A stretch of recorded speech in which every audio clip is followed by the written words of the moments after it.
एक दोस्त ने एक दोस्त से कहा कि तेरी माँ की गलती थी, फिर भी तूने अपनी पत्नी को क्यों डांटा। दोस्त चुप रहा और कुछ नहीं बोला। फिर उसने जवाब किया कि तेरी बीवी की गलती नहीं थी, तेरी माँ की गलती थी।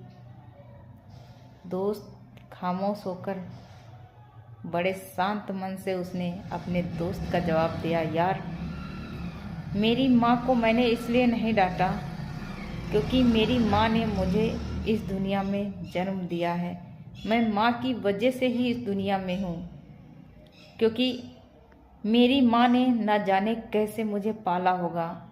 मेरी माँ ने ही मुझे भूखा नहीं सोने दिया होगा। मेरी माँ भूखी रहती होगी, फटे को पुराने कपड़े पहनती होगी, लेकिन एक माँ ही है जो खुद भूखा रहती होगी, पर मुझे भूखा कभी सोने नहीं दिया। मैं माँ को कैसे डांट सकता हूँ। माँ ने ना जाने कितनी दुख तकलीफ़ें दूसरों के बर्तन धुले होंगे, तब मुझे यहाँ तक पढ़ाया लिखाया है।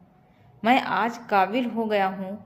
माना कि आज मेरी शादी हो गई तो मैं उस पत्नी की वजह से मैं अपनी माँ को डांटूँ? नहीं, मैं अपनी माँ को कभी नहीं डांट सकता, क्योंकि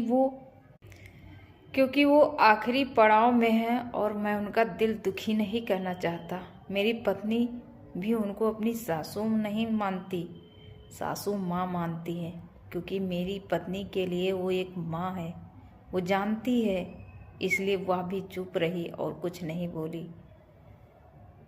मैं ऐसा बेटा नहीं बनना चाहता जो दुनिया समाज मुझ पर थूके। मैं अपनी माँ का दिल दुखाऊं और माँ को घर से बाहर निकालूं। मैं ऐसा बेटा नहीं चाहता। यह सब सुनकर उसके दोस्त की आंखों में आंसू आ गए। उसने कहा, यार, आज तो तूने मेरा दिल जीत लिया। वह भी रोने लगा और दोनों एक दूसरे को गले लगाकर रोने लगे।